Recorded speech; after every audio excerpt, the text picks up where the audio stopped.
Assalamualaikum warahmatullahi wabarakatuh. Halo anak-anak, hari ini kita akan belajar materi pertama di kelas 11 untuk matematika wajib bersama Ibu Neneng. Semoga kalian dalam keadaan sehat dan tetap semangat untuk belajar matematika ya. Baik, kita mulai dengan membaca basmalah. Bismillahirrahmanirrahim. Ya, anak-anak, materi yang pertama yang akan kalian pelajari di matematika wajib kelas 11 ini yaitu tentang matematika keuangan atau financial mathematics ya. Jadi ada dua kata nih, ada finance dan mathematics ya. Apa sih matematika keuangan? Nah, dari dua kata itu bisa terbayang ya. Oh, udah belajar keuangan, belajar matematika juga gitu ya. Jadi memang kita akan mempelajari tentang keuangan ya, yang ada di keuangan dengan rumus-rumus matematik. Nah, tujuan kita belajar matematika keuangan apa aja ya anak-anak? Nah, yang pertama adalah diharapkan kalian nanti dapat menjelaskan konsep bunga tunggal dan menghitung pinjaman atau investasi dengan konsep bunga tunggal. Nah, ini ya. Dan ada 3 tujuan belajar matematika keuangan yang lainnya. Nah, yang hari ini akan Ibu bahas hanya yang bunga tunggal dulu ya. Baik, sebelum kita ke bunga tunggal, kita harus paham dulu nih tentang kata bunga ya. Bunga, mungkin kalian sudah sering mendengar ada bunga bank seperti itu ya. Nah, apa sih bunga? Ya, bunga ini adalah biaya yang dibebankan kepada peminjam atas dana pinjaman atau imbalan jasa yang diberikan kepada nasabah atas simpanan yang dia simpan ya, biasanya di bank atau di lembaga keuangan lainnya. Nah, contoh, seorang pedagang meminjam uang 5 juta rupiah kepada bank, di bank ya maksudnya ya. Setelah 1 tahun mengembalikan pinjaman tersebut menjadi 5.500.000.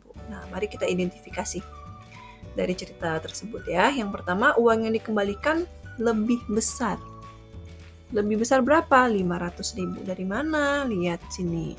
Ini 5.500.000 yang dikembalikan, sedangkan uang yang dipinjam adalah 5 juta. Maka selisihnya yaitu 500.000. Oh, itu adalah bunganya tuh. Ya, berarti itu adalah bunga dari pinjaman tersebut adalah 500.000. Nah, secara persentase bagaimana? Secara persentase bunga atau suku bunga ya, itu disebutnya suku bunga. Rumusnya adalah bunga per pinjaman dikali 100%. Bunganya tadi berapa? 500.000, pinjamannya 5 juta dikali 100%, maka hasilnya adalah 10%. Baik, kita lanjutkan ke pelajaran intinya, yaitu tentang bunga tunggal. Nah, bunga tunggal adalah sistem perhitungan bunga di mana jumlah bunga selalu dihitung berdasarkan modal atau pokok awal. Jadi dari modal awal, nah. Ya, jadi dari modal awal. Akibatnya, nilai atau keuntungan bunga yang didapat setiap periode akan selalu sama dan tidak akan bertambah atau berbunga lagi. Seperti apa nanti kita cek ya di contoh ya. Nah, ini ada beberapa istilah ya atau notasi. M di sini adalah modal awal atau pinjaman awal, MT adalah modal akhir atau pinjaman akhir, kemudian P persen adalah suku bunga tiap tahun. T adalah banyak periode. Nah, periode juga nanti akan dijelaskan lebih lanjut. Nah, dengan keterangan yang tadi, yang ini ya, nah kita ada periode di sini ya. Nah, periodenya ada yang pertama tahunan. Nah, besar bunga bisa dilambangkan dengan I. Bagaimana cara menghitungnya? Secara rumusnya seperti ini. I sama dengan M dikali P per 100 dikali T. P per 100 itu kan ini P persen ya nak ya. Nah, persen itu kan per 100. Jadi ditulisnya jadi P per 100. Nah, contoh soal yang pertama. Seseorang memiliki modal 30 juta rupiah yang diinvestasikan menggunakan bunga tunggal selama 3 tahun dengan suku bunga 12% tiap tahun. Maka besar bunga setelah 3 tahun adalah, nah kita identifikasi dulu ya, keterangan-keterangan dalam soal ini. 30 juta itu adalah M ya. atau modal awal. Kemudian P-nya mana? P persennya adalah ini, 12% ya, 12%. Kemudian T-nya mana? Periodenya adalah 3 tahun. Maka kalau kita pakai rumus yang ini, ya di sini ada rumusnya. Kita masukkan angkanya 30 juta dikali 12/100 dikali 3. Hasilnya 10.800.000. Kesimpulannya, jadi nilai tambah investasi atau besar bunga yang diterima ya setelah 3 tahun yaitu 10.800.000 rupiah. Oke, mudah-mudahan jelas ya. Baik, selanjutnya periodenya yang bulan ya. Ini periode yang bulan. Nah, ini I sama dengan M dikali P per 100 dikali T per 12. Nah, kalau tadi tahun, dia kali T saja. Tapi kalau T bulan, jadi T per 12. 12 dari mana? 1 tahun 12 bulan. Ya. Contoh soalnya, Aziza menabung di bank sebesar 6 juta rupiah dengan bunga tunggal 12% per tahun. Jika setelah 9 bulan Aziza ingin mengambil tabungannya, maka besar bunga yang diterima oleh Aziza adalah... Nah, ini sini, ini M.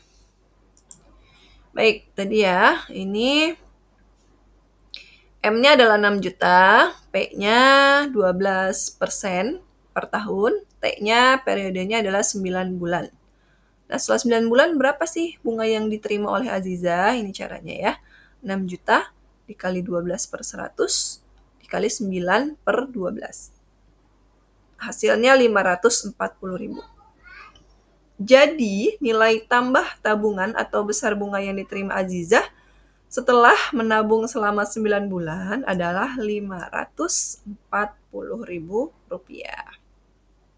Tadi udah ada 2 periode ya, periode tahunan, periode bulanan. Nah, yang ketiga ini periode dalam hari.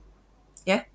Nah, dalam hari juga ada 3 nih. Kenapa bisa 3? Nah, nanti dalam soal biasanya dijelaskan, ada yang menetapkan bahwa 1 tahun itu adalah 360 hari, ada juga yang menetapkan 1 tahun 365 hari, kemudian ada yang menetapkan bahwa 1 tahun adalah 366 hari.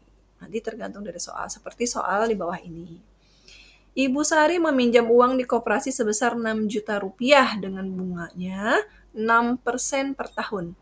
Setelah 150 hari, Ibu Sari akan mengembalikan pinjaman tersebut. Maka, besar bunga yang dibayarkan oleh Ibu Sari adalah... Nah, di sini di soal menganggap bahwa 1 tahun adalah 360 hari. Karena 1 bulan 30 hari dikali 12 jadi 360 hari. Tergantung soalnya masing-masing ya, Nak ya. Nah, kita identifikasi nih keterangannya. Pertama adalah M. M-nya 6 juta, kemudian P-nya 6%, T-nya 150 hari. Kita masukkan langsung ke rumusnya. 6 juta dikali 6 per 100 dikali 150 per 360 sama dengan 150.000. Jadi, bunga pinjaman yang harus dibayar oleh Ibu Sari setelah 150 hari adalah 150.000 rupiah. Ya.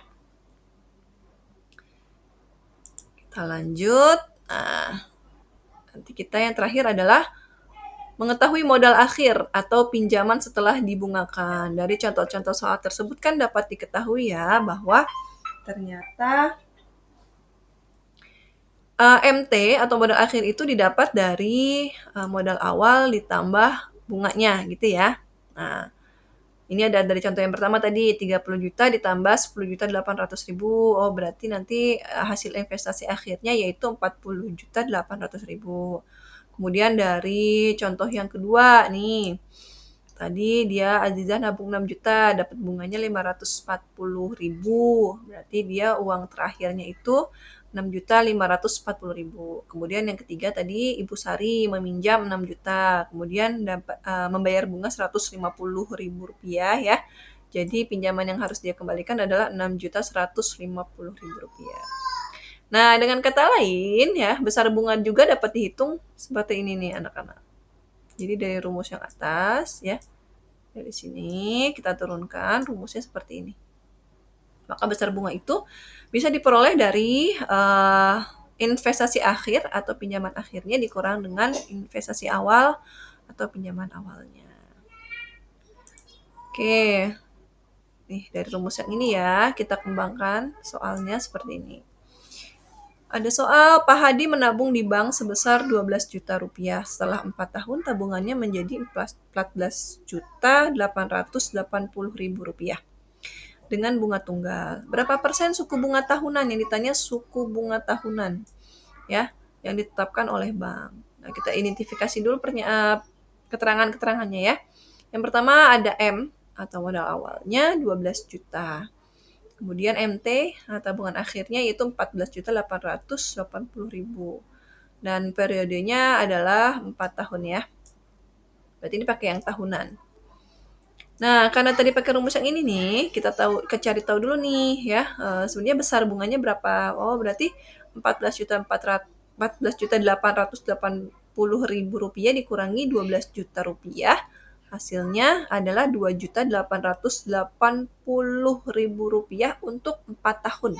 Ya, setelah dia nabung 4 tahun.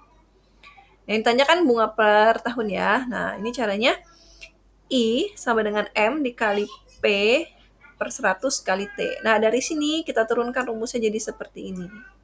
Nah, ternyata kalau kita mau cari P, ini rumusnya. Ya.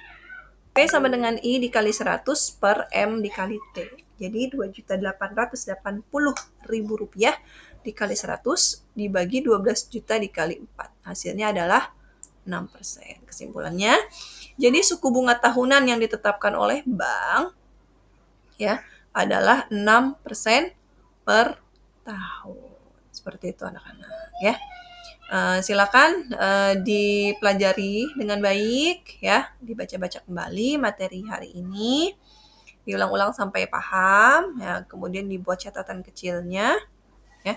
Nanti silakan kalau ada yang kurang jelas boleh ditanyakan kepada Ibu ya, boleh di komen ya. Atau bisa tanya langsung. Oke. Itu saja dari Ibu untuk materi hari ini tentang bunga tunggal. Nanti kita akan di pertemuan berikutnya membahas tentang bunga majemuk. Terima kasih atas perhatiannya anak-anak. Let's say alhamdulillah.